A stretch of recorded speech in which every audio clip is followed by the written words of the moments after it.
The world is saved.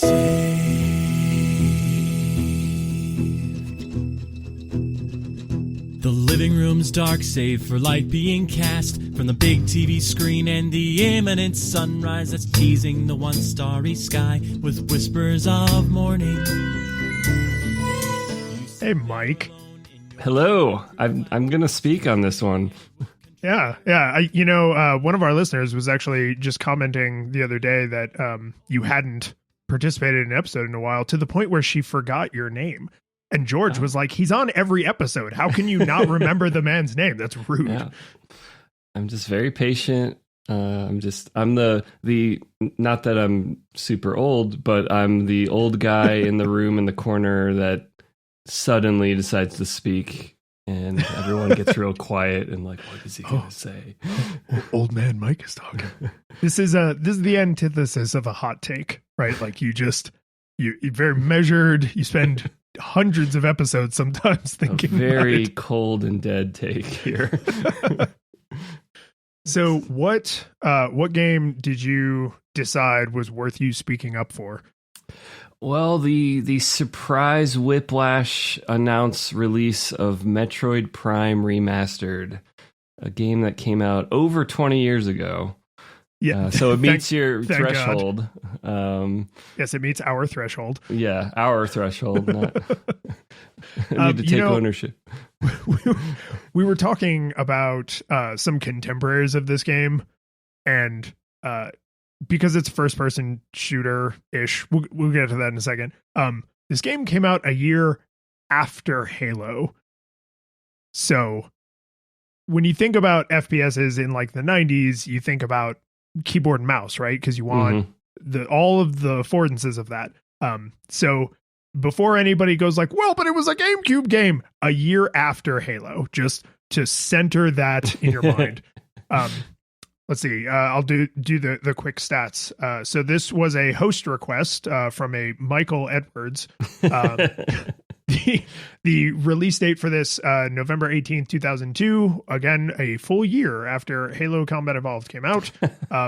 This was on the GameCube originally. We, of course, played the Switch remaster, which before we agreed that was okay, we sort of checked a few boxes and made sure like it's mostly visual. They didn't change any of the core gameplay. They didn't fix anything that was wrong. They didn't, massively enhance anything that was right. Like it is the same kind of criteria. Other than one category that's a main feature of your show, but we can still speak to.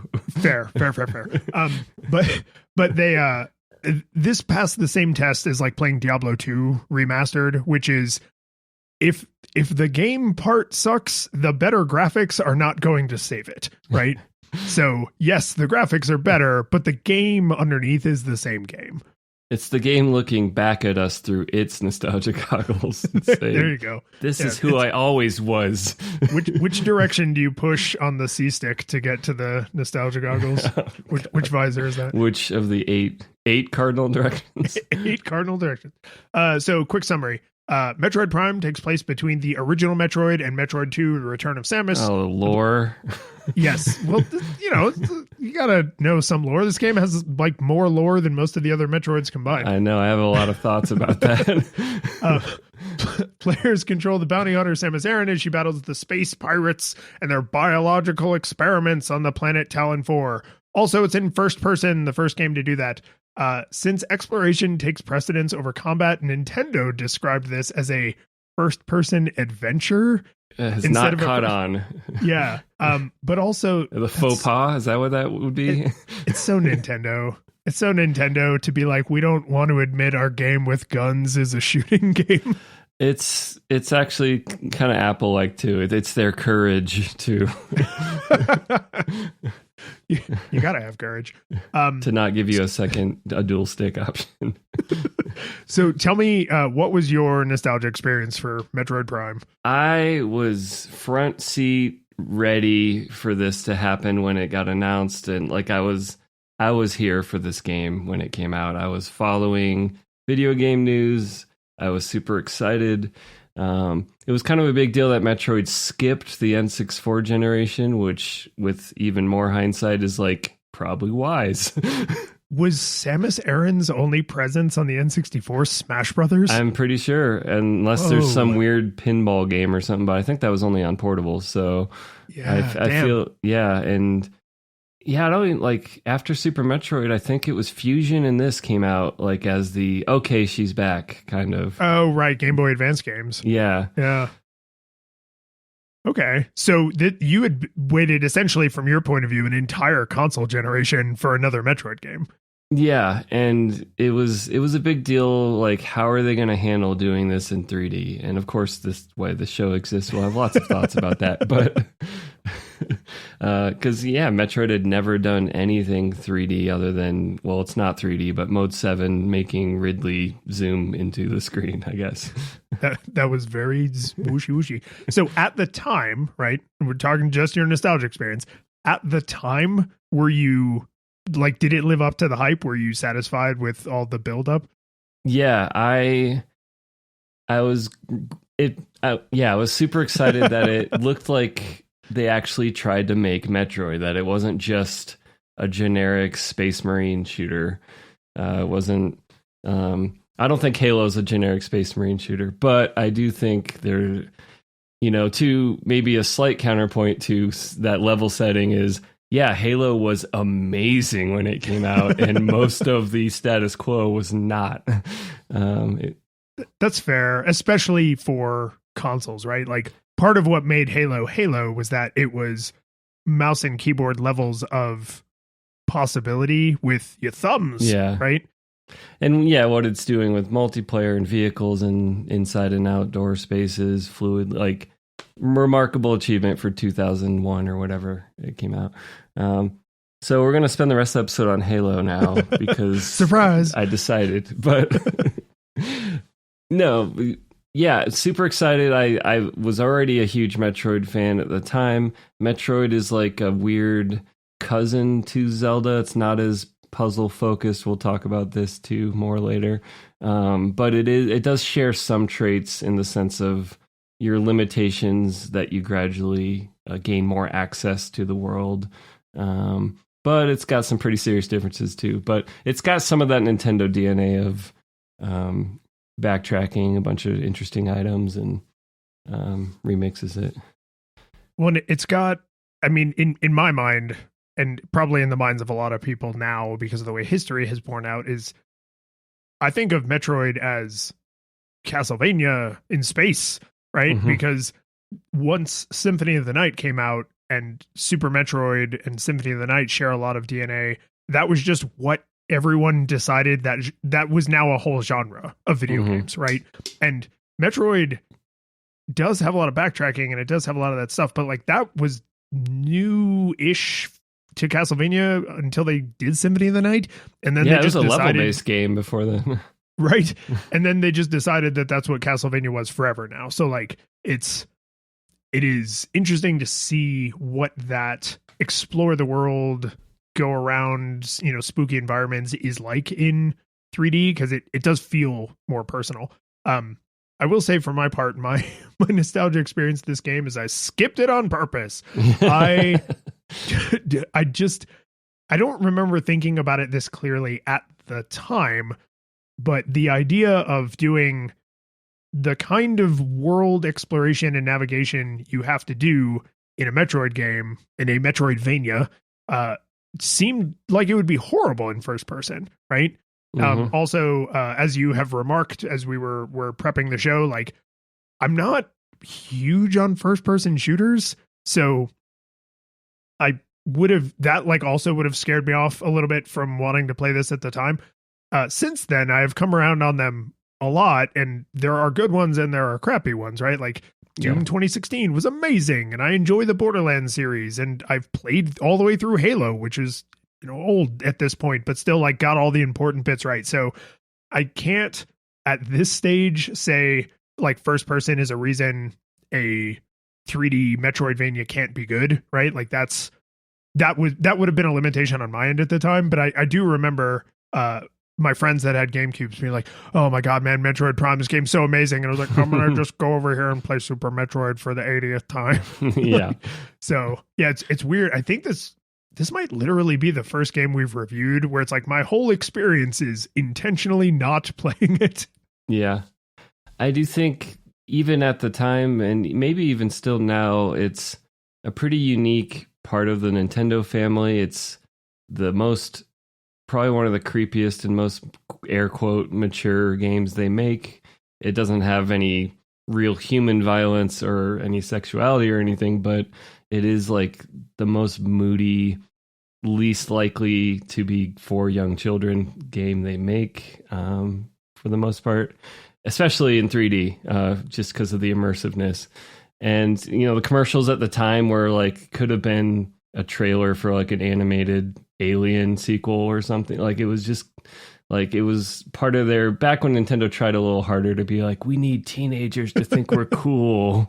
And I don't think it worked, but it's, but at the same they really time, have endlessly grappled with that. Like, we want to be mature and cool, but we also want to be young and fun and hip. And like the Disney Corporation does that by owning multiple brands, but Nintendo doesn't do that. yeah, they put a disguise on the publisher so that you don't associate them. But yeah, and but you know, the game itself isn't thirsty like that. It's just kind of is what it is. It feels kind of authentically itself. But yeah, I don't know. We can get into it. Let's get shilling out of the way real quick so we can actually get this review rolling. If you like what we're doing, you can give us feedback on the website. You can subscribe. These are great ways to support the show. I am still on some social media, but I don't support it because social media is generally bad for you. So feedback form on the website is still the best way to go. I do stream most of the games we play on Twitch, including I think 3 or 4 streams of this. So you can see that I really played it, that we really play these. If you want to go above and beyond a little bit to support us, you can leave a rating and review on the Apple Podcasts or wherever. I know there's other places you can do it too. But honestly, the best thing is just like tell a friend. Like if you listen to an episode and you're like, oh, I love this game and I like this critique, just give them like an easy in, right? So direct recommendations of episodes, I think, is even better than a rating and review. If you want to go crazy, you can support us on Patreon. Everybody who supports on Patreon gets the after show, no matter what level they support at. And because George has laryngitis, he unfortunately won't be able to do hilarious nicknames for all of our supporters. But I do still have to shout out our 8-bit classics, Jacob, Yarno, Jason, John, and Kevin, and our 16-bit hero, Michael. Not you, Michael, different Michael. We could do this without you, but as I always say, I don't want to keep supporting us. Now we can talk about the audio visuals for the Metroid Primes. You mean the blue and the orange? You know, you sent me that picture of like all of the movie posters that are all blue and orange, and I was like, oh no, this is going to corrupt my perception of the visuals. But actually, once I started playing the game, it didn't seem as heavy-handed. And like when you're looking at stills, like right now I have a bunch of reference images set up and it's like super heavy-handed. But in situ, it doesn't feel too bad, which is good. And there's good science behind the blue and orange choice. Maybe science is a little strong there, but this game is very blue and orange. Samus is orange, aside from some suit changes. Your HUD is very orange, and then there's a lot of blue. Especially like shiny parts of the interface are very blue. Doors are blue, and you know this makes basic sense for contrast. It's easy to see. That's partly why so many color grades use it in movies and film, because human skin tone's very orange, whether bright or dark. It's still very much on the orange line in your color spectrum. And then is this you're a video person? Is this like a serious color contrast? Because I feel like the meme you sent me with all the movie posters, like none of those were comedies, right? Like those are all serious movies, and this is a serious game. Yeah, I mean, more serious, like you want to define serious, but like when movies have heavy color grades, and I guess, a serious drama might be more likely to have that kind of color grade. You tend to have more two-toned color grades. And so, yeah, you might pick a blue and an orange to you got to have a skin tone unless you're David Fincher and everything's yellow always. You got to have a style when you're And David then Fincher. you're going to pick something to offset that skin tone. And if you're going for contrast, it's going to be something orange or something bluish. So it just kind of works out, like the math works out that that's a good pairing in most situations. It's also pretty natural, a blue sky, human skin, like it's just kind of a thing. But, you know, there's obviously a lot of nuance when you're applying it. This game, it's pretty saturated orange, and those blue doors are really brightly blue. But, you know, it's a whole planet, and they do the Nintendo thing where there's a whole bunch of different seasons are represented by the different zones. So you have that's true. You have a green planty place, you have a deserty place, you have a snow place, ice level, underwater level. So yeah, they deploy, it's the full Mario treatment. Yeah. And so they deploy all that. So you get that. So when I say blue and orange, I don't mean there's no variety in this game. But in terms of like the tech overlay and a lot of the signals the game is giving you about what information is in front of you, a lot of that is contrasting using those colors. When even the like the magma pool, Magmore caverns. Yes, Brinstar. Even that area is almost all orange because the floor is literally lava, right? And the rocks are all kind of an orange color. But I feel like they still make it navigable mostly with like shifts in brightness. Like the lava is very bright and the stone is like very dark. So even though they're kind of in that same color area, it doesn't feel washed out. And then when you shoot your little pew pew blaster, because it's lit in a different way and it's not universally coming from the ground like the lava is, then you still can like track where your shots are going, right? So even in an environment where there's a lot more orange than in some of the other environments, you still feel like you can navigate and make out details and stuff, which is good because this world is lovingly rendered. Like I know we played the remaster again, but like the variety and the detail is crazy. Even for the GameCube version, just absolutely bonkers. Yeah, for a GameCube game, it's gorgeous. It's 60 frames per second, even in the original. It's a rock solid, I'd say 99% of the time frame rate. And in the new one, I think it is like pretty much 100% of the time. So it's smooth. It's, one thing I really noticed having played the original is the precipitation was like very large and busy on the original, like the snow, like the blurry spheres of snow in the GameCube version. It's all been made so much more subtle, which might not only be more realistic or just cleaner, but it's also just way easier to see now when you're in the rain or in the snow. And unless your gameplay is really going for inclement weather as an aesthetic, you probably don't want the feeling of like I can't see anything because like the fog in Silent Hill. Yeah.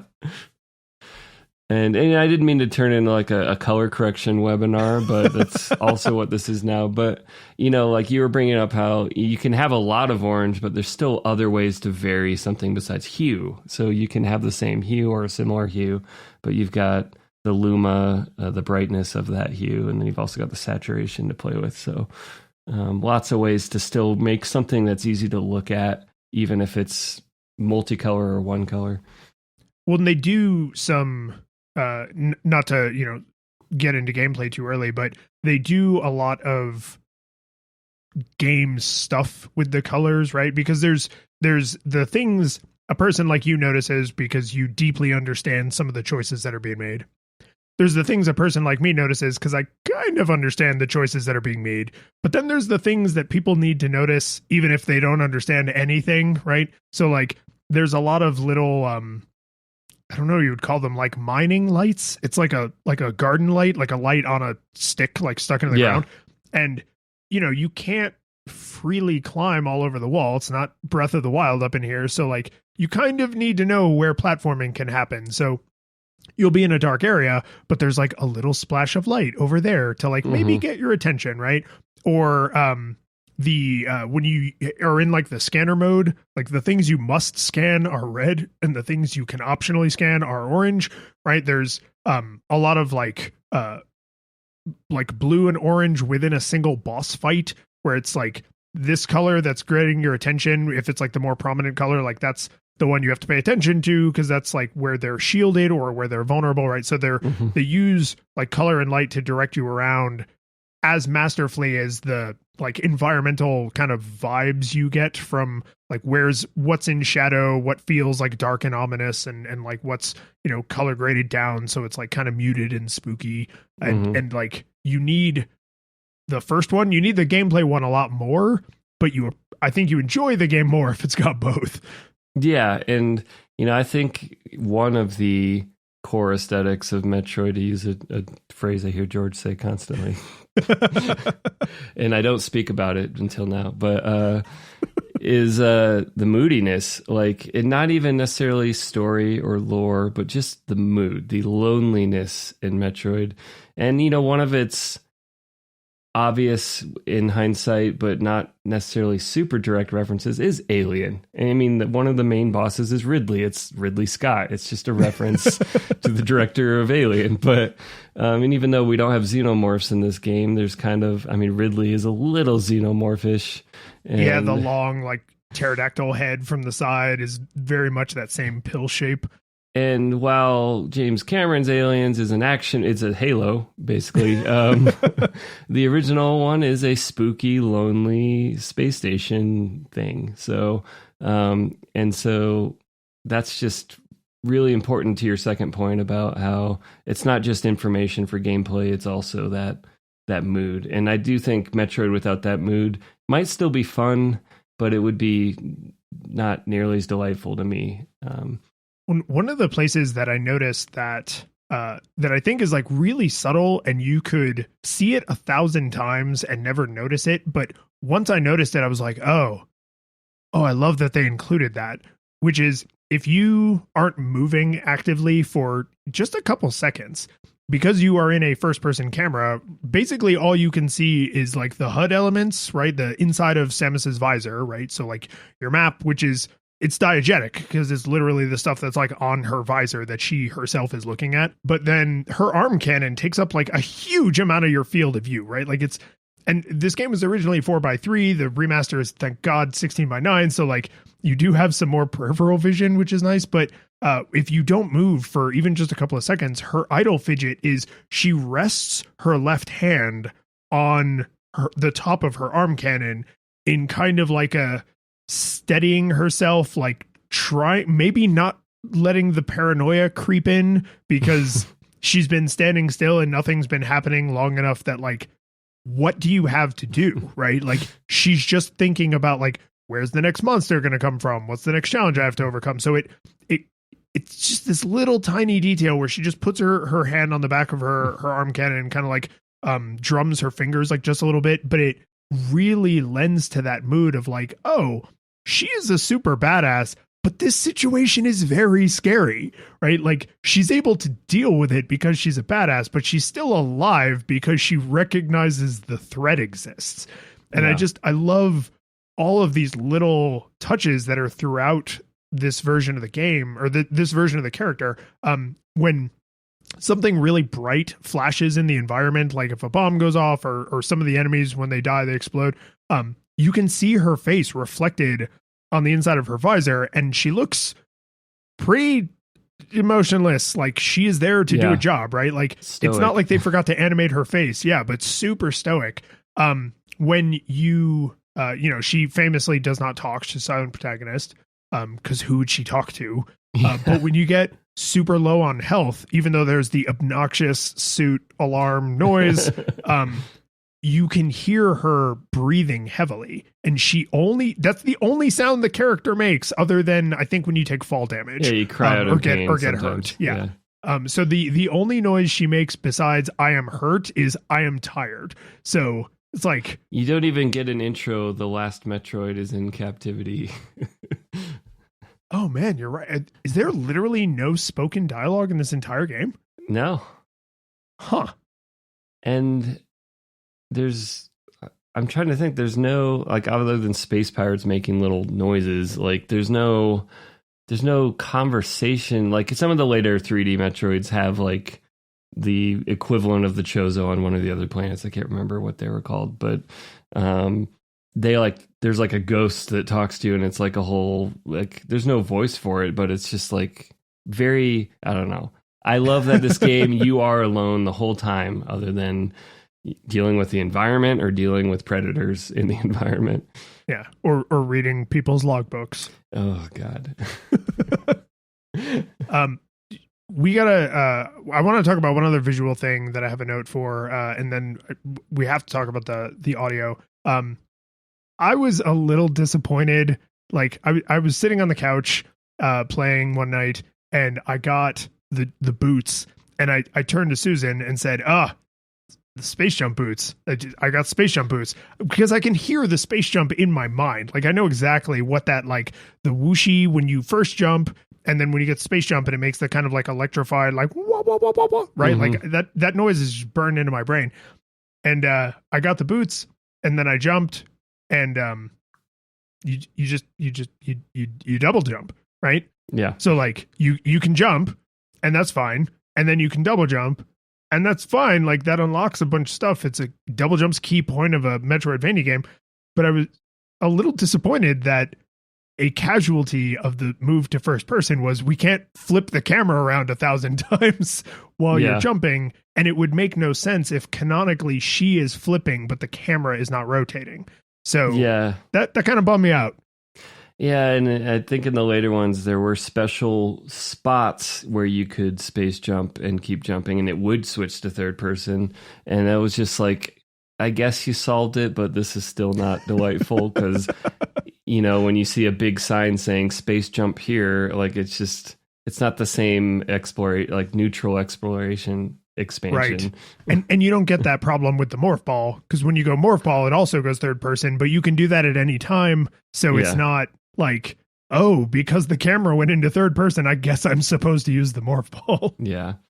There's and some of that casualty, to get to the sound side of what you're talking about, is like they don't embrace as cartoonishly large of sound effects. They do for some of the beams, but like space jump, it's the same, like you can hear like the air valve going in her suit or something for like whatever's I think the pumping her little up. it's a little thing like on her back, right? Okay, like, it's like a little thruster or something, but I think and so it's like it's pretty. And granted, you're going to hear it 500,000 times, so you don't want it to be like a Final Fantasy VIII summon every time you use it.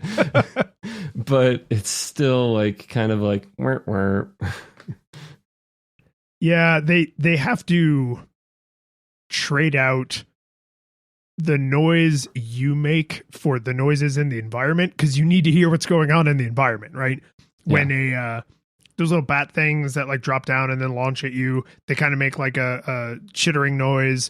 The little things that crawl on the ground kind of make like a rustling noise. And if you could hear, because I mean, she's inside a spacesuit, right? Like if you've ever had a diving mask on or anything, if you could hear what she is probably actually hearing, which would be, because she's got to be freaking exhausted. Very proximity effect, self-breathing sounds. Yeah, it would not really lend to the gameplay. I mean, I guess maybe the suit has like external microphones. She's got a good transparency mode on it. Yes, noise canceling Samus Aran helmet. Yeah, so I get it. It probably is. You buy it on Etsy for $1,000. Before we do any other sound, I do want to say the design of Samus looks great in this game. Her suit looks great as it gets upgraded, or when you lose is it Varia or Varia? I don't know. I always said Varia. Okay. When you lose that in the beginning, it is like, oh, she looks dumb now. Like they do. Yes. That abilities is very good at its job, because I don't even like the way she looks. Like not only do you lose all of your powers, but I was like, glad it's first person, because gross. But you know, when you get each upgrade, like pretty much straight through the game, I'm like, oh, that looks cool. Oh, gravity suit, that purple looks awesome. And then you get the Phazon suit and it's black, and you're just like, oh, yes. Yeah. Yes. No, they made the no powered up suit so lame, so that every single upgrade feels like you're just going to increasingly like legendary armor.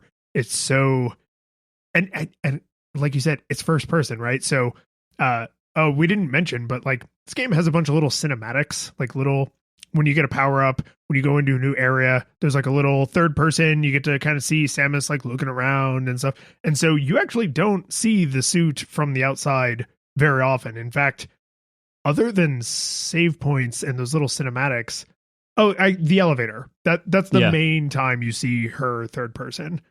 And that seemed like a very intentional, like, we need to show her when we can, because right.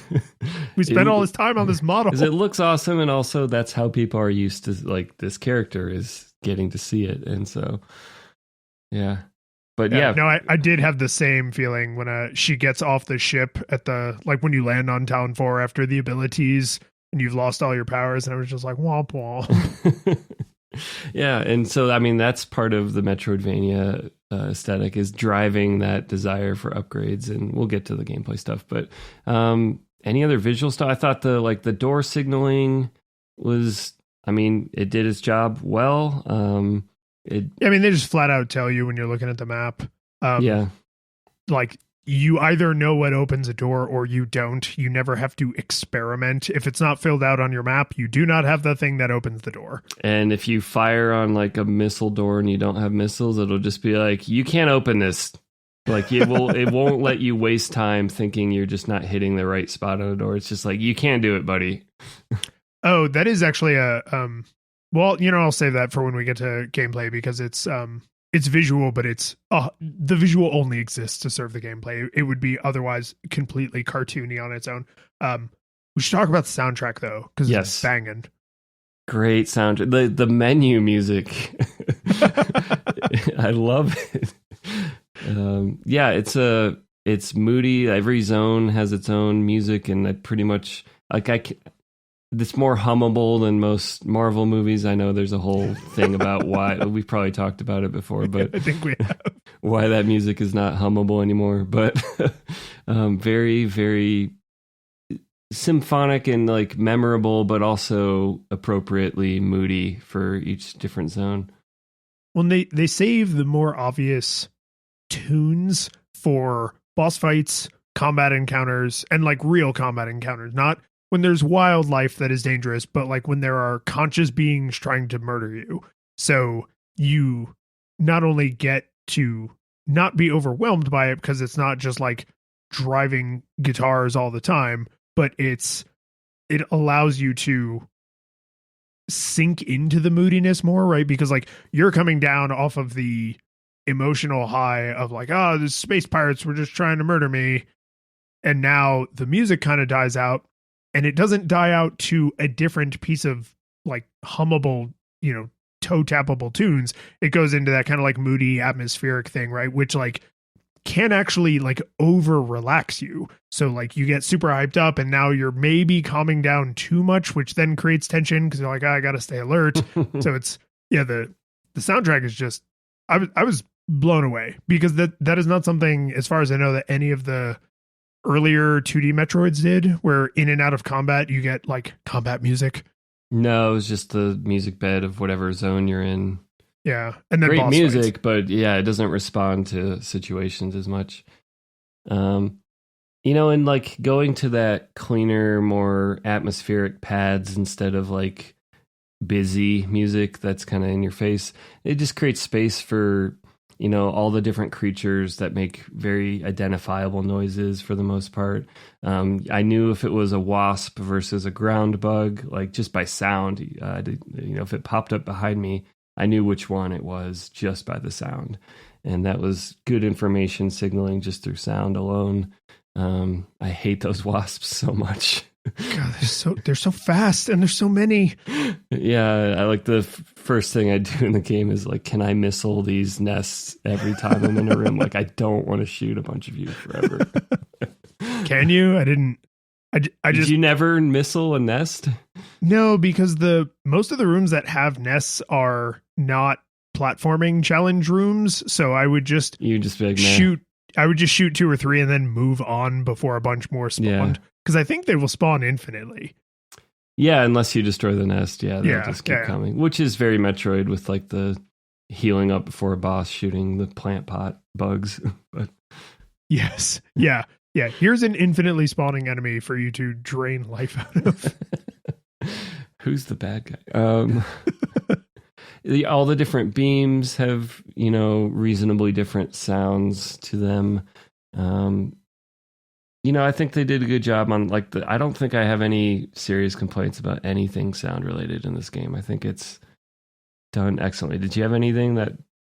No, nothing honestly really negative, because I think sound design, whenever your game can accurately be described as spooky, is, whether you know it or not, good sound design must be happening, because you can't, like, if you played Bubblegum Pop over this game, like, it wouldn't be spooky anymore, right? It would be like Happy Murder Lady in space. Like, she'd be bopping around these different biomes, just stabbing space pirates with her arm cannon and laughing her way to the bank. Like, it wouldn't have the same vibe. Yakety sax. I mean, it might still be fun, but the vibe would be so different. So I think, like, there probably are things in here that are not ideal or that weren't perfectly executed, but I do have one I'm going to save for gameplay, because it's about the gameplay, but it is sound related. So yeah, but generally, like, they have to be batting at a high average, right? They got to be doing way more things right than things wrong. Otherwise, all of the stuff we've been talking about by the mood, I don't honestly think it can be supported by visuals. I don't know what it is about spooky sounds. No, sound does so much work Yeah. for how someone feels about something. I mean, most TV shows are telegraphing exactly how they want you to feel through the sound at all times. Feel sad now. This is funny. Have you seen the thing, or maybe you recognize it on your own, in the beginning of the movie, The Social Network, with the audio? No, I don't remember the beginning. So in the beginning, he basically the inciting incident, as the movie frames it, is he is going to go back to his dorm room and be sad and invent Facebook because he got dumped by the girl, right? And in the original draft of the movie, the script calls for this kind of like poppy, like, oh, hey, like, we're going over here because it's college, and the adventure's just getting started. And there was a cut of the movie that it wasn't released, but like that has the poppy song that's playing. Third Eye Blind. I mean, yeah, something early 2000s college-y, right? And then what actually made it into the movie is like the drone from the opening of The Dark Knight, because what's about to happen is not good, right? Like, what's about to happen is probably objectively bad. And so the sound design is used to create a sense of foreboding, not a sense of adventure. And it's like, whoa, that's like the second scene in the movie, and they're telling you everything you need to know about how you're supposed to be feeling in this one choice to not have Bubblegum Pop playing underneath him walking back to his dorm. So getting dumped is the Hitler failed art school for Mark Zuckerberg. In that movie, at least. I mean, in the movie, yes, because he wasn't actually dumped. He was a piece of with a long-term girlfriend who he then married. So movie Mark Zuckerberg still has a terrible, I'm a whiny, weak man reason for being terrible, but at least he had a reason. That's right. I'm talking to you, Mark Zuckerberg, you piece of... You'll have to at least bleep that. All right, now we can talk about the gameplay for Metroid Prime. Halo? Metroid. Okay. Yeah, video games. Yeah, I believe we considered pivoting to Halo. Good. Gameplay is why Nintendo exists. So this is the only category that matters for Nintendo games. The rest is nice to have. Where do we start though? Do we start with the shift to 3D? Do we start with like the way the exploration works in a 3D environment? Do we start with platforming is still in this game, despite that being the worst possible choice they could have made when they shifted 3D? Like, which aspect of the shift to 3D is the most worth starting with, and why is it the bad platforming? Well, I mean, I think it's we were gonna have to do all those things, but it's being the first 3D Metroid, the question I'm most interested in is comparing 2D to 3D. What did they keep and how did it go? And Totally fair. yeah. And so, like, I mean, we can break that down on so many levels, but, you know, Metroid is, you know, it's hard to call it a Metroid game to me if you're not exploring a large map where you can't go very many places at first and throughout the, you know, it's Metroidvania definition. But the way that happens in a Metroid game is an evolution from like Doom, where it's like, you don't have the right key, find the key. And even though it boils down to that, it's very often, at least in the best Metroid games, it's something you feel in your abilities, not just, oh, you don't have the thing in your inventory, so no. It's like you can't jump there. Would you say that's an exploration thing and a combat thing, right? Because like you need the blue key to open the blue door in the original Doom is its one and only function. But you need the spider ball to get across this room filled with lava. May also be how you interact with a boss, or may also be how you slip through this hidden passage in a room and avoid like having to blow up the turrets that are in the ceiling. Yeah. So like, or you had to struggle through with bomb jumps for an hour and now you never have to do that again. It's like a capitalism selling you a convenience back after making things terrible.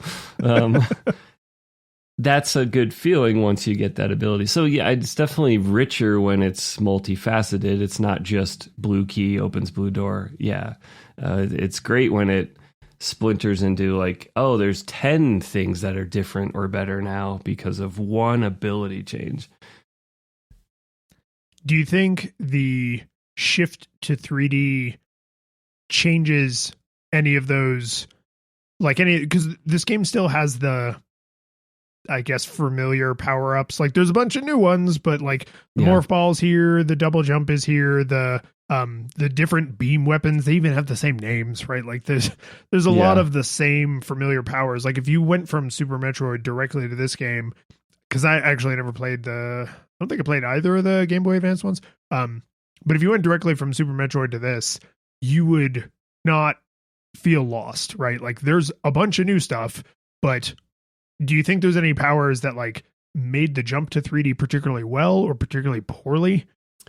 I think of it in terms of, so I mean, we can also talk about the Mega Man X first stage of the game, teaching you things. But, the landing site. Oh, you mean like the little pre-area where you have all your stuff? Yeah, and just that whole initial space station level is really a tutorial. And, you know, it's your first chance to go, how is this going to work in 3D? And what problems did they have to solve to try to translate these familiar, you know, mostly familiar Metroid? I don't think they didn't really invent very much. And the things that are different, like the different missile types, they kind of just amount to, hey, this bullet sponge dies faster. Like it's not really a gameplay change. And you know what are the abilities that are really any different? The visors have a bigger emphasis, right? So in Super Metroid, you have the scanner visor that you can't move while you're using, which is really obnoxious. But I think it also stops time, so like enemies can't move either. So because it's first person, they decided to really lean into that. So you have the combat visor, the scanner visor, which is probably deserves its whole own section, and like it's a way you interact with the world. And then the thermals, and then the last one is the X-ray. Mm-hmm. And so like that would be, you could still do that in 2D, right? Where you could just say like, oh, now all the colors are different, including Samus, even though technically you're seeing things through her eyes. This is how the world looks. Yeah. But in first person, it's way more like, oh, I have literally changed the visor on my helmet. It's like in movies when people are in their own flashback memory, and it's like, you're in your memory? How does that work? How did you get here? All of my memories are out of body experience. But yeah, I think of it that what's interesting to me is they translated most, I'd say the Venn diagram is not that far off in terms of like a bulleted list of what can Metroid, what can Samus do?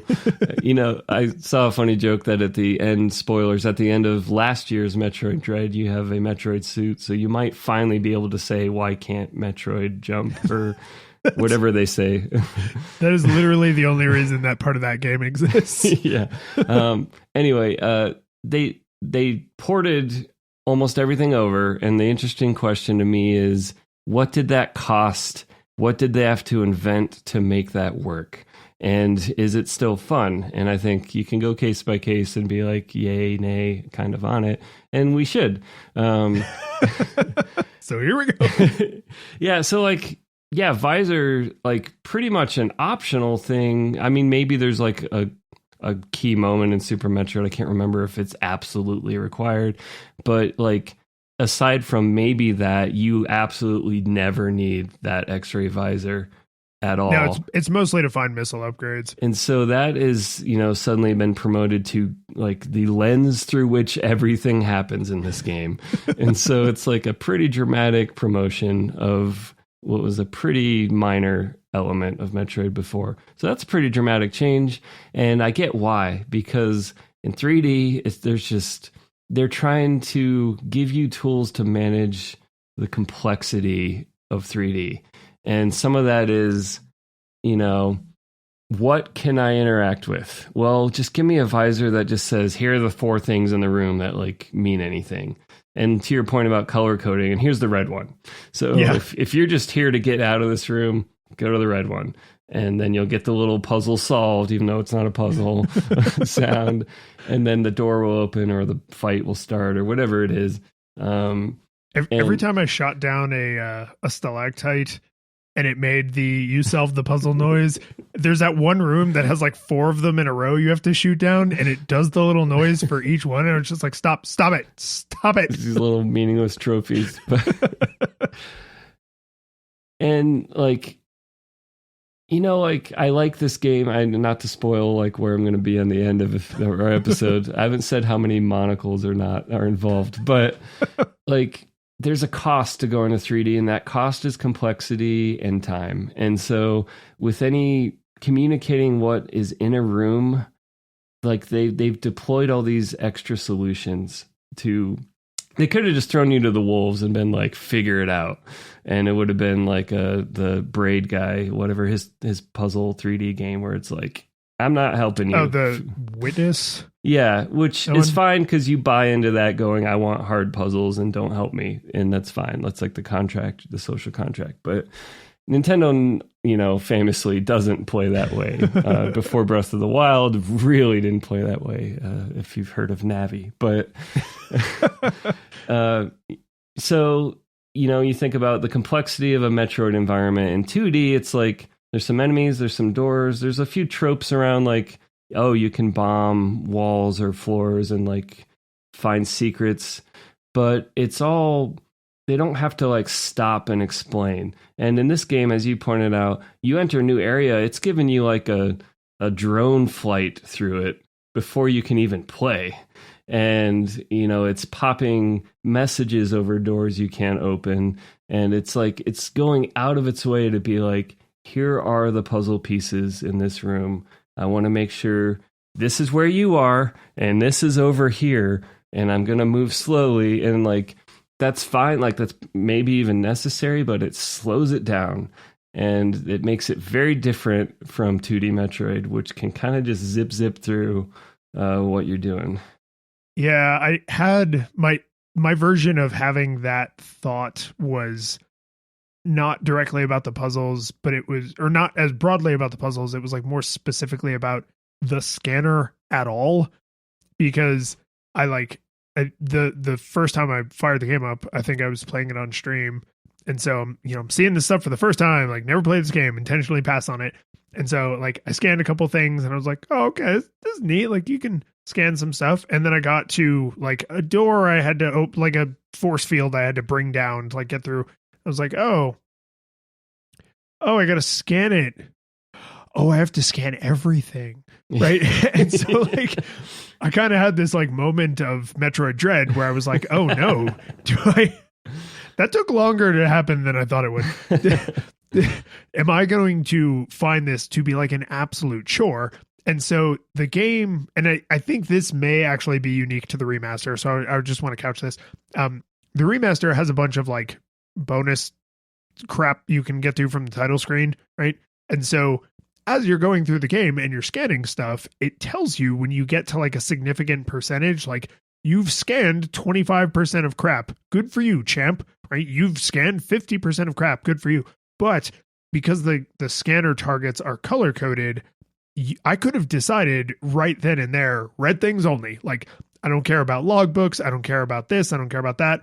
But what they do that I think is a nice little nudge in the, hey, the game might be more playable if you scan some orange stuff, is if you scan a boss or an enemy, it tells you how to deal with that enemy, right? Because this is like, I guess basically 100% of the UI in this game, other than like the pause menu, is diegetic, right? So like, Yeah. the scanner is literally her suit, which has like the onboard intelligence, like helping her do her job. So if you're smart or you've played the game before and you already know how to deal with this boss, you don't have to scan it. If you're a big dumb dummy like I am, you scan it and then you have some information that helps you be successful, right? So like they basically said, here's the stuff you must scan. Here's the stuff you might have a strong urge to scan because it's beneficial.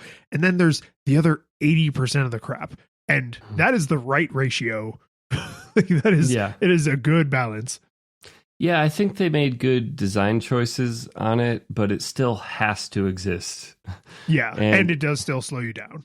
Yeah. And so I think that's just one of the trade-offs that and I think maybe 100 times out of 100 you'd make the same trade-off, but it's still a trade-off this game has to make to do this in 3D.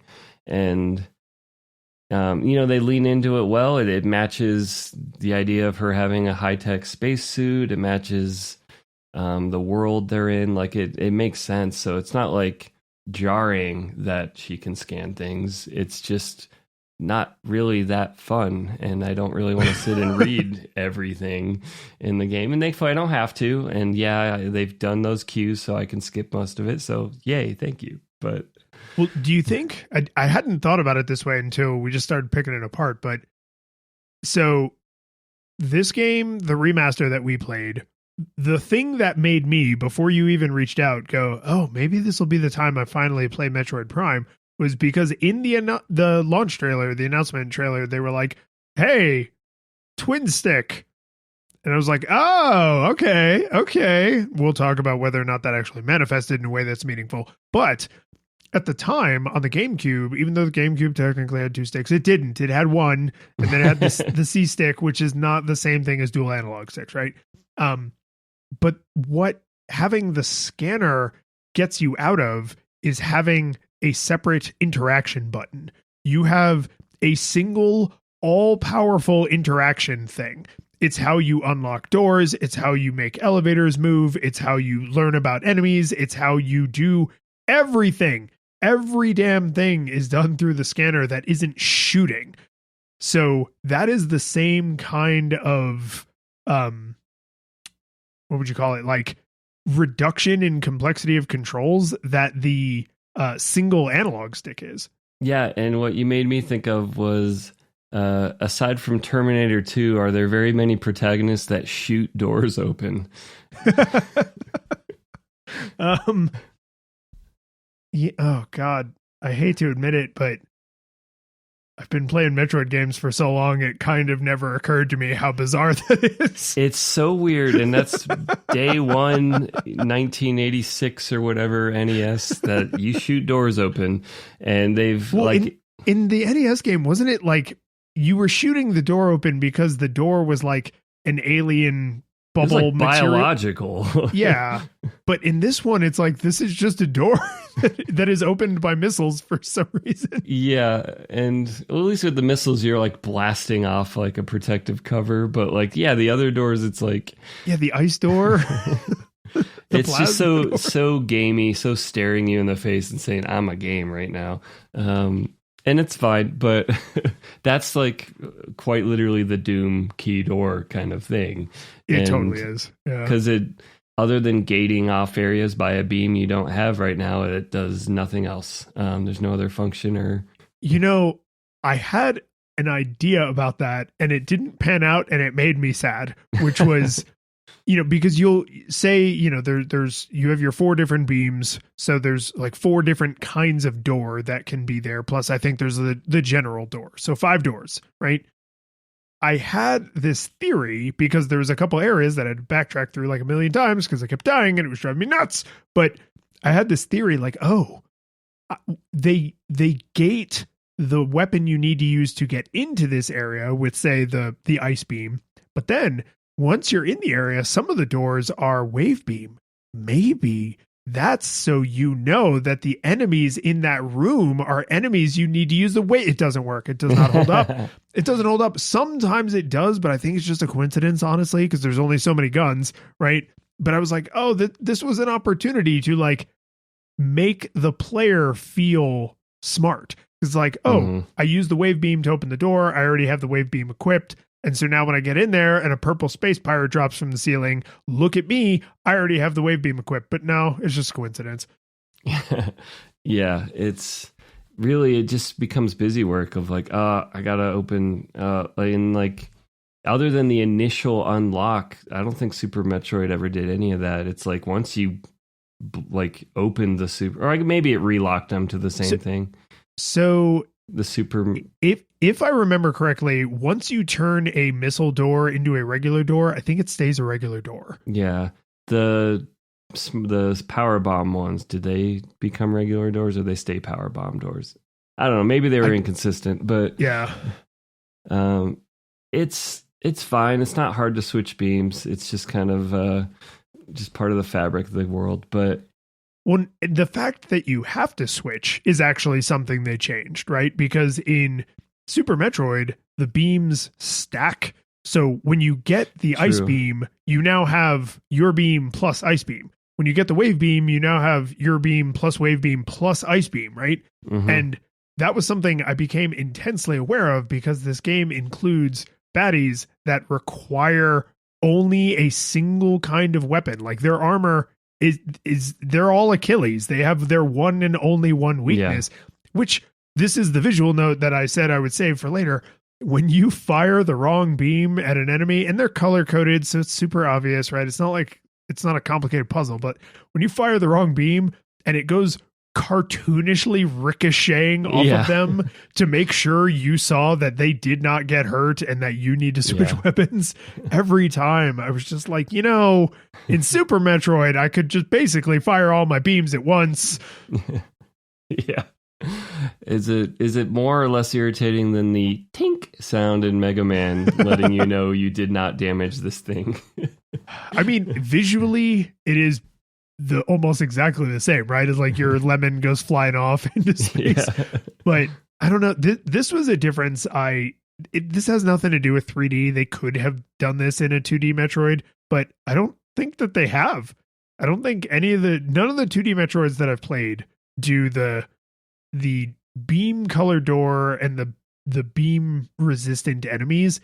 And frankly, I just found it a chore. It's just like, they wanted to make the C-stick feel really cool and valuable. And so they're like, oh, you're going to have to reach up there to like change your weapon. Look at how quick and easy it is. And it's like, it's quicker and easier not having to change it. Yeah. The easiest edit is the one you didn't have to make, but yeah. And so like, I mean, that's part of the managing complexity of this game that ultimately just brings it down a notch for me of like, even though I think they made lots of pretty good choices all over the place, and we should get into more of those.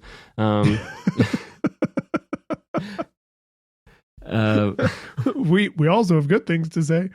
I mean this Metroidvania genre, it's about scaffolding all those abilities, and so like, there's a few good examples where you're in a room and you're like, oh, that energy tank up there, I can't reach that. And, oh, there's this over there, or I can't jump this high or whatever.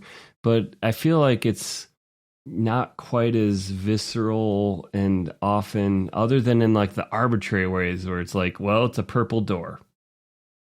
It's not like other than jumping being something that gets unlocked, there's a lot less of that like natural feeling of like someday I'll be able to fly there.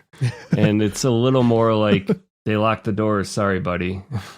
Well, something they were able to do in 3D that they couldn't realistically do in 2D, not in quite the same way, is you get the boost for the morph ball. And when I got that power, I literally said out loud, I was alone, and I said out loud to myself, like, what? So like I'm going to go on some bodacious half pipes? And that is actually what the game calls them. In universe, it calls them, it's like, look out for half pipe geometry or something. And I was just like, are you kidding? It's just, and so there's, the world, because this is the, one of the Chozo planets, and it's dilapidated because the sickness came and just murdered everyone. And so there's a lot of nature, but there's also like super advanced technology just like around in this like ruined state. Plus the space pirates are here. So like some of the technology is being used because they're like trying to do stuff with it and figure out how they can become more powerful space pirates. And you have this very interesting set of environmental like mixing between the technology, their culture, and the like nature that has started to reclaim the planet. And then these perfectly smooth, perfectly laid out half pipes, because they don't want you mashing yourself against random slightly vertical surfaces to see if you can go up them. So they make the half pipes really obvious, but that makes them very silly. And it makes them trivial. Like you don't get a player satisfaction out of quote solving that. And no puzzle. And even though like Metroid has never been a puzzle first game, but the puzzles in this game are not really puzzles. They are, can you read 1, 2, 3? Okay, now hit 1, 2, 3. Thank you. Good job. And you're just kind of like, all right. Well, so I would say in a 2D Metroid, the puzzle light is there because what you're really doing is making sense of the world as you explore, right? Like the whole world is a kind of puzzle that you're trying to like grapple with, less like solve, but like you need to solve a problem as the protagonist. But the puzzle isn't like a mental challenge so much as it is like, can you make sense of the world? Mm-hmm. In 3D, it feels like the exploration is still there, and in a lot of ways it is still generally pretty good, but you're not making sense of the world so much as you now just have a bunch of blue keys for blue doors, which means to me that pushes a shift toward combat. So we should probably talk about how the combat survived moving to 3D. Not great. They ported lock on, and then you can shoot them. Yeah. Okay. So here's the thing. This to me was actually a thing that might have made me say we can't play this and claim we're doing nostalgia goggles, because if they had fixed, and I do not use that word erroneously, if they had fixed the combat, then I would say this is not the same game. This is not the GameCube game with better graphics. But they didn't. Even though you can move the camera freely and you have twin stick controls of how Samus looks around, it does not modify the combat. You still have to do everything through lock-on because the enemies are fast and you shoot slow. So it is all about timing your shots against their movements. And I just found everything that was not a boss an utter chore. All combat that was not big, like set piece boss fights, complete frustrating chore. Yeah, just you're slowing me down in this room and you're annoying. Pretty much entirely. Yeah. I would genuinely be curious about playing a version of this game that had no enemies. There was just bosses. Like you gotta find a way to get just into the boss rush room. Mode.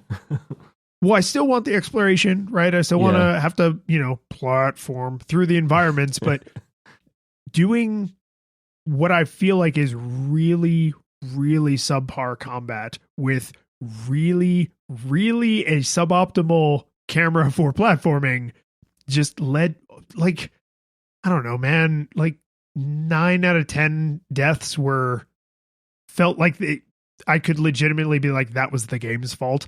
Like, I couldn't see what was going on. I couldn't tell what was happening. I thought I was standing on this part of the platform, and Samus would have been able to like look down at her feet, but I can't do that without tilting my entire upper body at the waist. So right? we Like, need it's just VR, VR Metroid.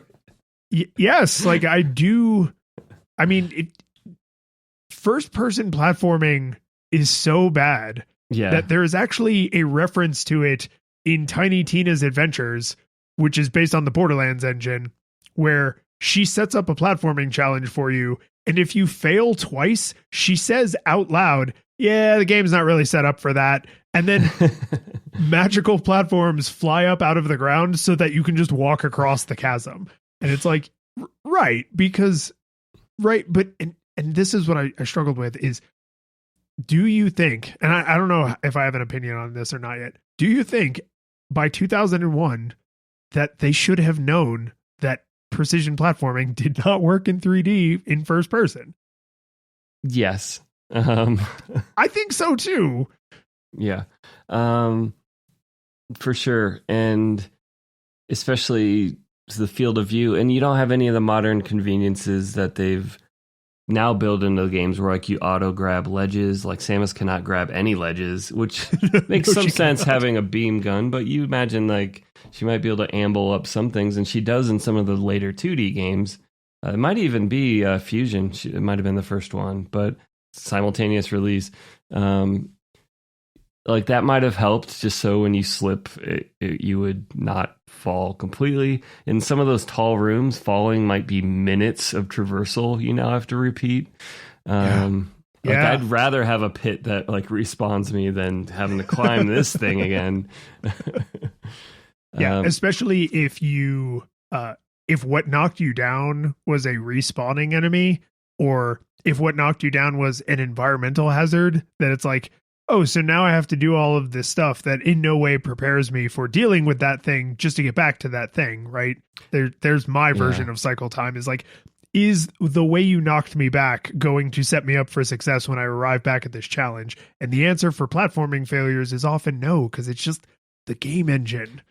And this is where to use another George term, the cycle time of your attempt at a room, the cost in 3D is so much higher because, you know, tall rooms that you have to jump forever in are a Metroid staple. It's like very common in pretty much every single game. And some of those rooms are sparse enough that you can fall pretty far and get pretty mad about it. But the tools in the 2D game and the amount of time it takes to recover is so much shorter. Especially if you have proper high jump and space jump. But even without that, it's just the 2D traversal is like less than a minute. You're back to where you were. And in this game, when you fall like that, depending on the actual pathway you have to take to get up that high, it might be through other rooms. It might be like the game only has a memory one room away that you've cleared. And so you might have discovered this viscerally yourself. Like if you're just one room away, you can go back and you don't have to refight everything. But if you go through one single additional door, it's a total goldfish about everything. Yeah. And so I do want to comment on that. But first, I want to say this is another shortcoming of 3D platforming, which is in 2D platforming, I feel like unless you've made a bad game, it's obvious whether or not you can make a jump, right? In 3D platforming, it's not, because you can't see your feet, right? So like in Super Mario Brothers, like going all the way back, if you see a chasm, one, you have to clear it because that's how you proceed in the game. But two, you know, did I jump at the last possible second? Like, was I on the end of the platform before I took flight? In 3D, unless you are staring at your feet, which I have done, I have run at a platform looking down, so I knew I jumped at the last possible second, which just feels stupid. It feels like then this is bad level design, right? Because there's world design, and the world design in this game is amazing, but Yeah. sometimes the level design breaks down. And to their credit, it's not often. It's not often that they're asking you to make a maximum length double jump from point A to point B, but it's not never. Yeah. There are some times where you are essentially just trying to time it by feeling like, okay, did the railing go out of my peripheral vision, or did this spot on the wall that I knew I could see before I fall down, like, is that still in my vision? And then I'm going to use that to time a jump. And it's just dumb. Like it's dumb, right? I know like a lot of people like to crap on 2D side-on games because they're like, well, but you have all this information about what's behind you wouldn't have. And it's like, yeah, that's the a trade-off. different choice. Well, it's the trade for peripheral vision. Like what a real person can see in first person and what a video game shows you in first person is like you have a terrible neck injury. Like a 2D side-on may be more information than you can really perceive about the world, but it's not as much more as you think when you really actually look at how quickly you can dart your eyes around and like just look over your shoulder without turning your entire body around. Like the 2D side-on is, I think, closer to realistic than first person in most video games. And field of view is a thing, and this game doesn't have an egregiously bad field of view for the genre, but it is way more of a tunnel than real life. Yeah. And, you know, even if you turn all the HUD transparency all the way up so you can like see a little more, like it's not going to make a difference to what you're complaining about, though. Still not. I was thinking of trying to come up with a Rob Liefeld joke, the comic book artist who never drew feet, even in scenes where you should be able to see feet. Like he designed this game. But I knew I recognized that name. I was like, why do I know that name? Yes. Yeah, platforming, and even like the grappling hook just doesn't feel very fun. And there's like 3 rooms in the entire game that use it, and it's just kind of like basically a blue door key at that point. And I think that like that's just kind of like what happened to this game, and it's like they did a really good job, and there's just these trade-offs, and they add up a little bit, and it's not a bad game, but it's just kind of so I have a few others. Oh, the map. Okay, I'm gonna say one word for the map: Echochrome.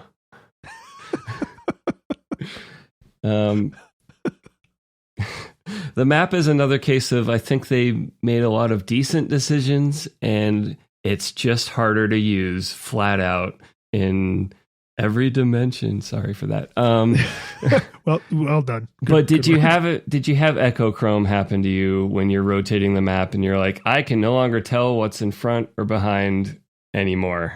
Yes. I had several. I also like almost universally rotated it different than what I wanted. Yeah. So not only was I trying to orient myself, but then I would, you know, like if you were holding a physical model and you were like, I want to look at the bottom now, you would never accidentally turn it to the top.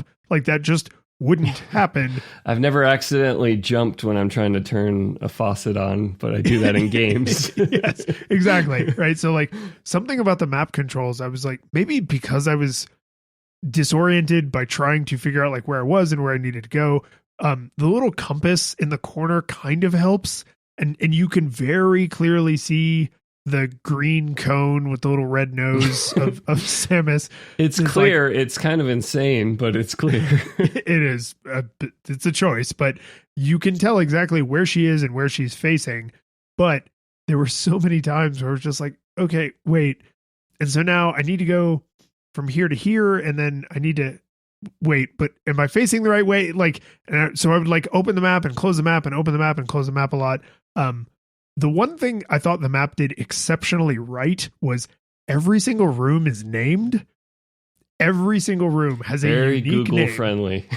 Well, I took notes. Like I would, because, and I don't think this is a games literacy thing. Like this would be a little unreasonable to expect someone with like a super low games literacy, but I would go into a room and I would see the obvious thing that I don't yet have the MacGuffin for.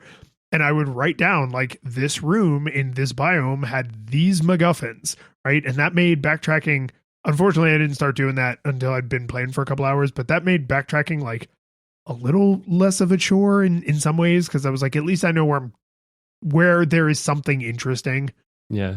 And the game just doesn't do the extra step of filling that into the map for you. Other than doors. They'll give you the doors, but they won't give you any other. They do.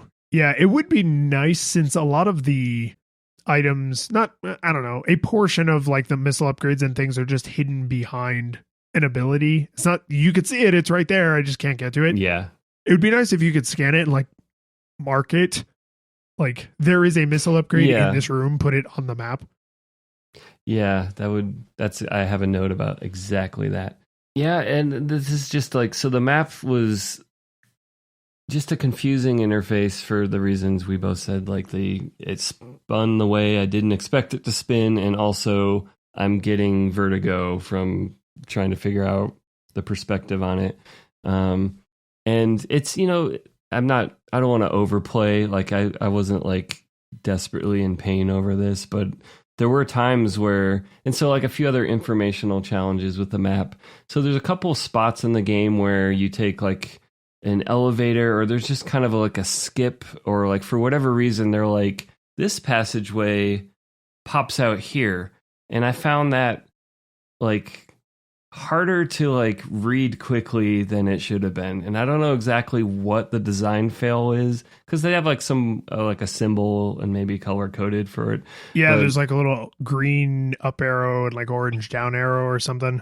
It was enough of a like too vague for me that I would have appreciated just like A goes to A, buddy. Like, would have done the job.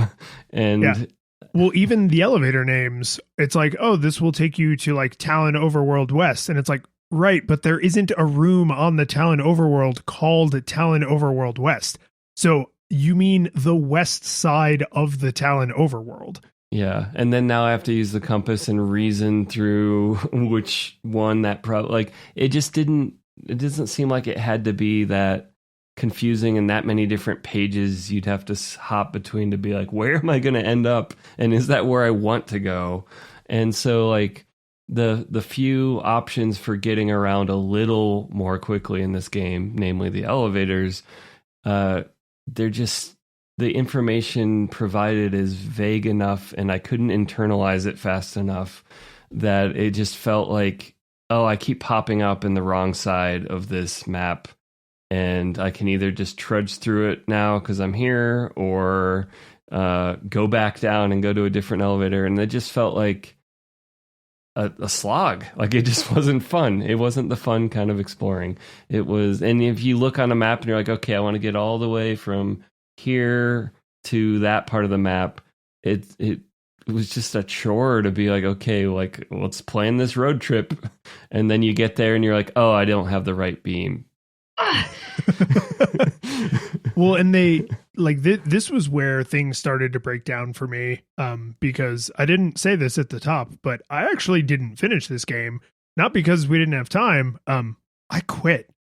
I got to a point where I was like, I'm right at the end. I have this one more boss, then I will get the Phazon suit, and then I will have to go do the round the world tour to collect the Chozo artifacts, and then I will fight the final boss. And I was like, no. I messaged you and I was just like, dude, I can't. Like, I don't want to, because the Phazon Mines, I think, is that the name of that area, right? Yeah. There's a lot of space pirates down there. Because that's where all like the science facilities are, right? That's where they're doing research on how to like make super soldiers and stuff. So to the point you made a minute ago about goldfish memory, when you go 2 rooms away, don't get lost in the Phazon Mines, because you will do 10 times as much combat, and the combat's not good or fun. And I find the color matching gets really irritating. And where this started to break down the game for me is when I realized it was ruining not just my mood, but the mood. As in, slogging back through this room where I know there are several space pirates hanging from the ceiling and they're this color because I've been through this room 10 goddamn times in the last 5 minutes. So I'm going to have on the visor and I'm going to have the right color set, and then I'm going to shoot them once and then they drop down and then they run over and then I shoot them again. And I have to do that 4 or 5 times because there's 4 or 5 of them hanging from the ceiling. I was like, this is no longer moody and atmospheric and scary. No, I am now like a brutal murderer trying to eradicate their entire population. I'm a psychopath at this point. And it's a to-do list you got to slog. You're not even like, as a psychopath, you're not in it. You're just like, I don't gotta want to do be the here dishes today. again. Yeah. And then knowing that the Chozo artifacts were coming up, I was like, okay, I understand that this is like, this game is super lore heavy and that doing this is like the physical manifestation of the lore, but there's no quick travel. There's nothing. Like if you want to get from here to there, you have to walk, right? Mhm. As the map opens up, sometimes like areas connect in multiple ways, which helps you a little bit, but not that much. And there's nothing. You just got to walk. And that means if something you forgot is in the Phazon mines, guess what? You're doing those like 20 combat encounters with the scary, super tense music again. And it just destroys the atmosphere. It is a mood killer. Which is kind of a big deal for Metroid. The mood matters. Yeah, I don't really have a good defense because the combat is not fun. Like you said, it's not the worst I've ever played, but that's really faint praise. The one sound thing I saved for this was, did you notice or did you read about there being a sound when you're near a power-up? Oh, no. No, once I know I'm going to review a game, then I have to go on like media blackout. So I understand the no research policy. So it was really more a question. Did you notice in the sound design that the game has a particular kind of rhythmic buzzing noise when you're close to a pickup? how close do you have to be? Not like right next to it, but like if you're across the whole room, you won't hear it. So somewhere in between. Yeah, I don't recall It's noticing subtle. And maybe it's like that's too subtle. and maybe that's okay that it's subtle because like it's a lot of them are optional. They're secrets. They don't want to just have a giant billboard next to every single one. They definitely call out a few of them quite a bit, but yeah, like 20 years later, I've never knew this sound was because you're close to an item, or probably mostly just didn't notice the sound at all.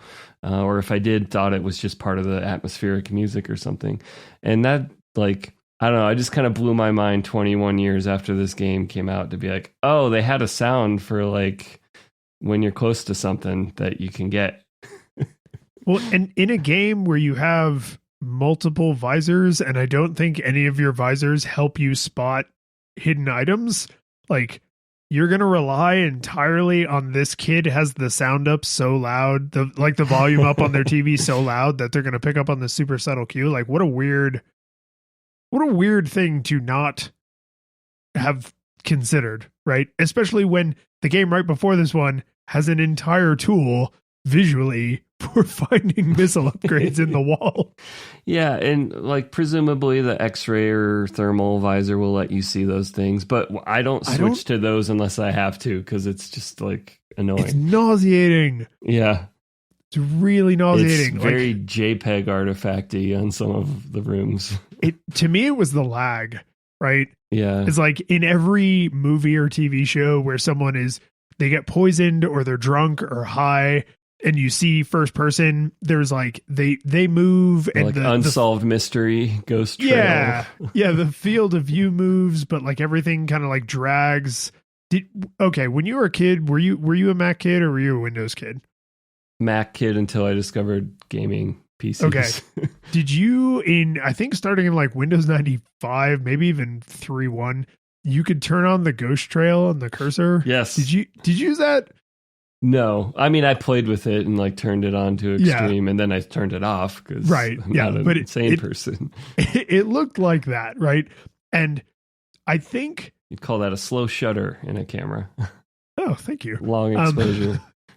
if I were to give them tremendous benefit of the doubt, I would say they made the X-ray and the thermal goggles do that because they don't want you to leave them on. This is detective mode for yeah, they're disorienting. They obscure other important information, like you can't really discern where platforms are and where like the corners of the room are and stuff. So I would say like I would expect that much from these developers. Like they are trying to come up with as many reasons as possible to say don't just leave detective vision on all the time. It will suck the fun out of everything. We put the charger on the bottom of the mouse. Don't leave it plugged in. Okay, that's a little extreme, but yeah. So like I think they did it on purpose, but it does mean when you are out scavenging and you're trying to find those last few missile pickups to get 100%. It's a real chore. Like walk in the middle of a room, stop, listen for the sound, switch between all your visors. Okay, I don't see any walls that look funny. I didn't hear anything funny. I'll go repeat this in the next 1,000 rooms. Yeah. Definitely not an accessible feature. I don't know if they had any toggles for like just yell at me where everything is in this game. The only accessibility feature I saw was color related, and I didn't play with it, so I don't know exactly what it does to the environment. Yeah, I think like I'm starting to repeat myself over and over, but the one last dimension that you made me think of for how the move to 3D has made things slower, take longer, and be more complex for questionable conversion into gaming joy. Like it doesn't convert into no gaming joy. I think it's a pretty good game, but it's just not as efficient of a machine for turning that gameplay into joy as 2D Metroid is for me. And so the dimension that the last one that you made me think of was the combat, which is, you know how long it takes to kill a given enemy that's not a boss in Super Metroid? 1, Seconds? 2, like it's like almost instant unless they have a particular like gameplay reason they block something, they're in a shell, whatever it is. And in this game, it's always many more shots, sometimes many more powered shots, and you got to be aiming at the right part. And some of a lot of this makes sense, but a lot of it is like it's just slower, and that I feel like the game just wears on you with how it had to slow everything down and point a bunch of things out and systematize so many different things that are just intuitive in the 2D game. You're just flying around, shooting things, testing things, and you know, in a very limited way, you have that Breath of the Wild sense of like, I'm going to try to bomb every little part of this. And it doesn't take you 50 hours to do that. It takes you less than an hour to do it. And so you're like kind of excited to do it, and it's fun and it's instant. And this is like, well, if I'm going to do that, I'm going to go like, honey, what's on our calendar? Like, it's just kind of, you got to block out some time. And it's enough of a difference that it makes a difference. And I don't know how you could do it without slowing it down in 3D, because it's just, you're going to make people even more sick, or they're just going to miss everything.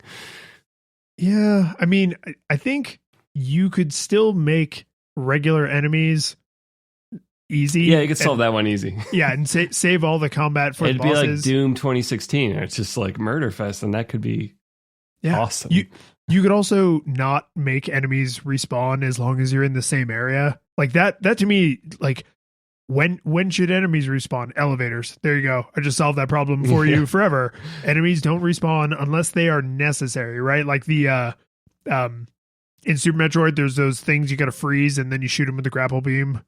You know, so like, yes, okay, they need to respawn if I walk one room away, but otherwise, as long as I'm in the same area, don't make the enemies respawn, right?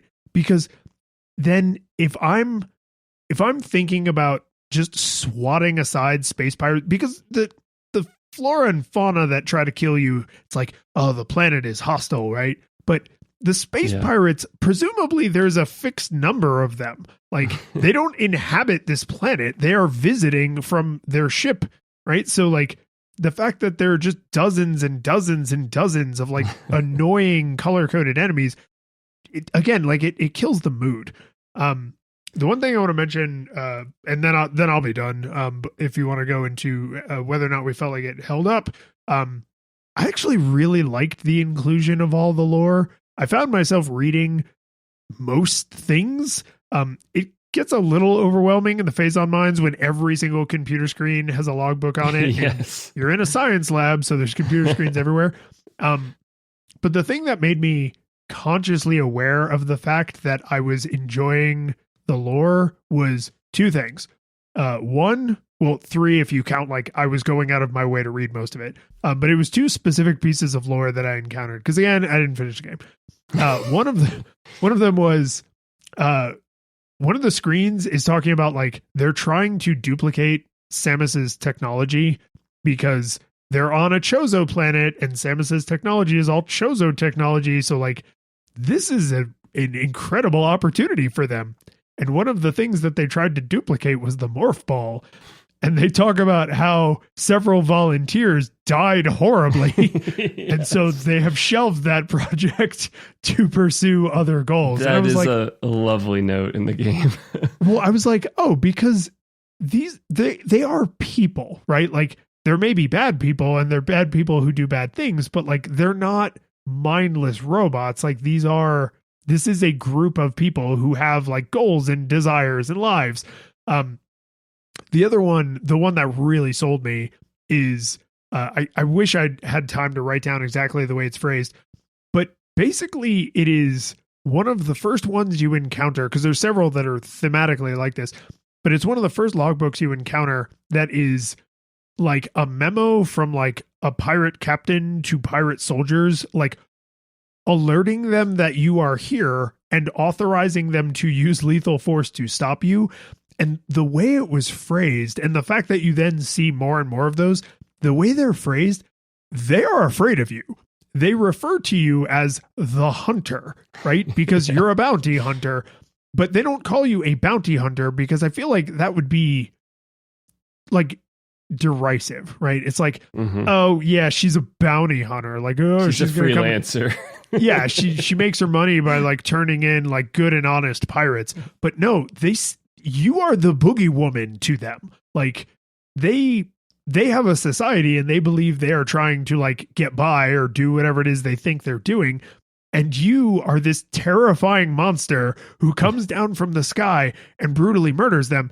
And what I really loved about that juxtaposition is it gave me the feeling that like in this universe, on this planet, in this situation, everyone is afraid. Samus is afraid because she's alone. The creatures on the planet are afraid because there's like this crumbling society and the like nature is trying to take back over, but there's still people around. So they're literal poison. Yeah, there's literal poison oozing out of the planet. And the space pirates are also afraid. Like this is a world of, it's not terror, right? But it's a world of like discomfort and disquiet. And I just thought it was really well executed to like humanize the space pirates in a way that is like reminds you that they're like people inside their metal suits with their fancy guns, but also to reinforce the atmospheric vibe in a way that is probably unique to the Prime games, because I don't think any of the 2D games have the lore shoved down. Well, Metroid Dread does it in very concentrated doses. And Fusion, maybe it's not lore, but you have to talk to that computer 100,000 times. Right, which they then they trick you with in Metroid Dread, where you think you're talking to the computer, but actually it's your father. Ooh. Spoilers. So many spoilers for a different game. So, are we ready to answer the final question? Yes. So for me, I will say whether or not this game holds up. No, it do not hold up, because I don't think they ever should have done what they did. Like, I get why they did it, but everybody's losing their damn minds over the prospect of Metroid Prime 4, and I hope the people who are excited for it love it.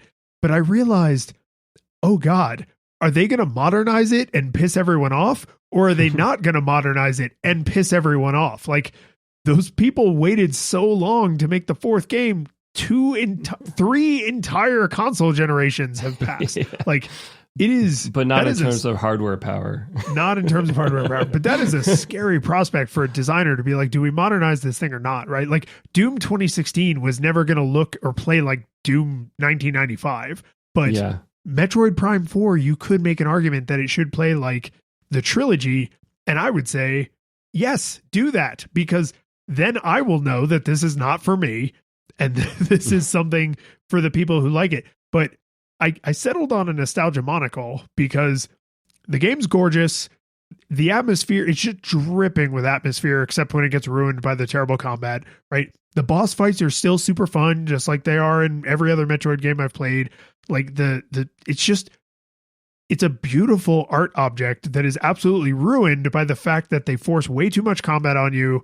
It's not fun combat, and platforming in first person sucks. So yeah.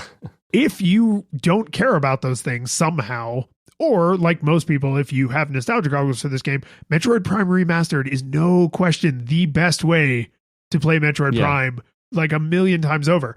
If you are like me and you passed on this series, I would say continue passing, which I feel so bad about because it is a beautiful art object that is just not fun to play. Watch a speedrun. Yeah, I don't think I have much to add. I mean, I'm similar. I'm a monocle, and I think I was a bigger fan of this game before getting more critical about it in this replay. And it's like, it's a lovely remaster. They didn't just up-res it. They like redesigned all the art pretty much. It's still silky smooth. It's like as a sleek sports car version of this game, like it rips around the track really well. I've been playing a lot of Gran Turismo lately. But it's still kind of like, do I want to drive a car all the time? No, maybe not. And so like, if you know your answer to that question, it's what it is. And it's like its best self, but it's still itself. And, I don't think it's a bad game. I don't think it's a bad game at all. But I do think if you are hooked on 2D Metroid for the particulars of what it's doing in 2D, then I think you're going to find a lot of compromise making that a 3D game. And maybe they can surprise me and solve these problems with new design decisions, or, sidestep them through some other decisions. But it's still not like, I think I told you before we recorded this, if they offered me a 2D and a 3D Metroid, I would take the 2D Metroid every single time if they're going to make a new game. The curtain falls, the music plays, the credits roll, then it all fades to black, and you're left by yourself. The fanfare is gone, there's no player two there by your side to share victories won. But as you slowly progress down the hall to your bed, a few great events leak back into your head from the time that you spent traversing the land, battling evil, fighting the darkness, just sword in hand. Your memories creep in with the edge of a smile. You realize again what you lost for a while. You never think back, much less on how you saved the day, then on all the experience gained. At the end of it all, gamers play what we play, not for game over, but rather for what we take away. The world is sad, but who cares? People know that that's not